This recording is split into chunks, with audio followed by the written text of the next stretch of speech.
اعوذ باللہ من الشیطان الرجیم بسم اللہ الرحمن الرحیم انا نحن نزلنا الذکر وانا لہ لحافظون. یہ قرآن ہم نے نازل کیا اور ہم اس کی حفاظت کرنے والے ہیں.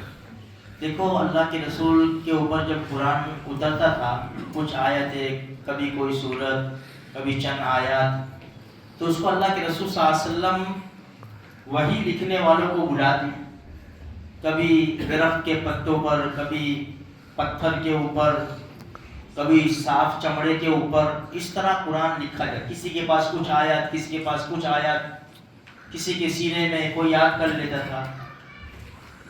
ابوبکر صدیق رضی اللہ تعالیٰ عنہ کے زمانے میں جنگ یمامہ میں بہت سارے قاری اور حفاظ شہید ہو گئے. حفاظ کی بہت بڑی تعداد، قاری کی بہت بڑی تعداد شہید ہو گئی.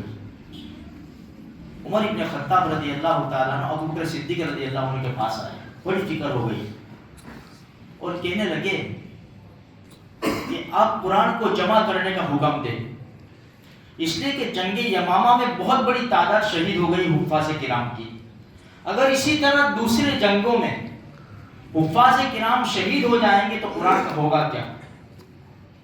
تو ابوبکر صدیق گھبرائے کہ جو کام اللہ کے رسول نے نہیں کیا ہم کیسے کریں؟ اللہ کے رسول نے تو جمع نہیں کیا قرآن، ہم کیسے کریں گے؟ فرمایا یہ خیر ہے، یہ بھلائی ہے. بار بار سمجھاتے رہے. ابوبکر صدیق رضی اللہ تعالیٰ عنہ نے زید بن ثابت رضی اللہ عنہ کو بلایا اور ان کے سامنے بات رکھی. انہوں نے بھی یہی کہا بھائی جو کام اللہ کے رسول نے نہیں کیا تم کیوں کر رہے ہیں؟ فرمایا یہ خیر ہی خیر ہے، بھلائی ہی بھلائی ہے. فرمانے لگے کہ میرا سینہ بھی کھل گیا. ابوبکر صدیق رضی اللہ تعالیٰ عنہ نے مجھے حکم دیا کہ زید، وہ کاتب وحی تھے، لکھنے والے تھے، وحی کے لکھنے والے، ایک کام کرو تم قرآن کو جمع کرو. اب قرآن کو جمع کرنا اس زمانے میں آسان نہیں تھا. کسی کے پاس کچھ آیات، کسی کے پاس چند آیات، کسی کے پاس کوئی سورت، پتہ نہیں کون سی آیت کا حافظ ہے، کون سی سورت کا حافظ ہے. کہنے لگے اگر یہ حضرات مجھے ایسا کہتے نا کہ یہ پہاڑ کو کھود کر اس کی مٹی یہاں منتقل کر دے وہ میرے لیے آسان تھا، لیکن قرآن کو جمع کرنا میرے لیے بہت بڑا کام تھا. خیر میرے بھائیوں، بڑی زبردست محنت ہوئی قرآن کو جمع کرنے میں.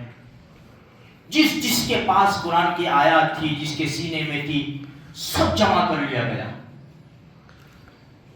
فرماتے ہیں آخری آیت جو مجھے ملی قرآن کریم کی، لقد جاءکم رسول من انفسکم عزیز، جو پہلی رکعت میں نے پڑھا، یہ خزیمہ انصاری رضی اللہ عنہ کے پاس مجھے ملی.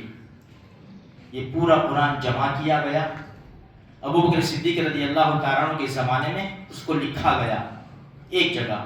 پھر عثمان غنی رضی اللہ تعالیٰ عنہ کے زمانے میں زیادہ نسخے لکھے گئے کیونکہ ہاتھ سے لکھنا تھا، اور ویسے بھی ہمارے زمانے کی بھائی انک میں ڈبویا اس کو، پھر لکھا، پھر ڈبویا لکھا، کتنا مشکل کام تھا. آج یہ قرآن ہمارے ہاتھوں میں ہے میرے بھائی، اس کی ہمیں قدر نہیں ہے. اللہ کی قسم ہمیں قدر نہیں ہے اس کی. یہ قرآن مردوں پر ہم پڑھتے ہیں نا، مردوں پر ہمارا یقین ہے نا کہ ان کو نفع ہوگا، مردوں کو، تو زندوں کو نفع نہیں ہوگا. جو مر جاتا ہے اس کا تو دفتر بند کر دیا جاتا ہے، پھر بھی قرآن کے ذریعے اس کو نفع ہے. تو ہم زندہ تو پڑھیں گے تو ہم کو نفع نہیں ہوگا، مرنے کا انتظار کرتے ہیں ہم لوگ کہ ہم مریں گے تو ہمارے اوپر لوگ پڑھیں گے. میرے بھائیو 2-3 مرتبہ پڑھیں گے بس، پھر بھول جاؤ. جو ہے کر لو، ابھی ہمارے پاس ہے بہت آسان. زبر سے بھی لگا دیے گئے. پہلے جو حضرات نے وہاں کا قرآن دیکھا ہو مصحف مدینہ منورہ میں، اور جہاں نسخے رکھے ہوئے ہیں، سمجھ میں نہ آوے، علماء کو بھی سمجھ میں نہ آوے کہ بھئی یہ کیا لکھا ہے. اتنی آسانی ہو گئی اس کے اوپر، زبر زیر پیش ردی سکون صدم سب لگا دیے اور ہمارے ہاتھوں میں دے دیا کہ پڑھو، بہت آسان ہے. لیکن افسوس کی بات ہے ابھی بھی ہم سمجھ نہیں رہے. اتنی بڑی نعمت کی ہم ناقدری کر رہے ہیں. اس لیے میرے بھائیوں تھوڑا سا ہمیں ہوش میں آنے کی ضرورت ہے. خود بھی قرآن کریم پڑھے، اس کی قدر کریں. اس کے ذریعے مسلمانوں کو عزت ملی ہے. گھر والوں کو بھی تاکید کرے، اولاد کو بھی تاکید کرے.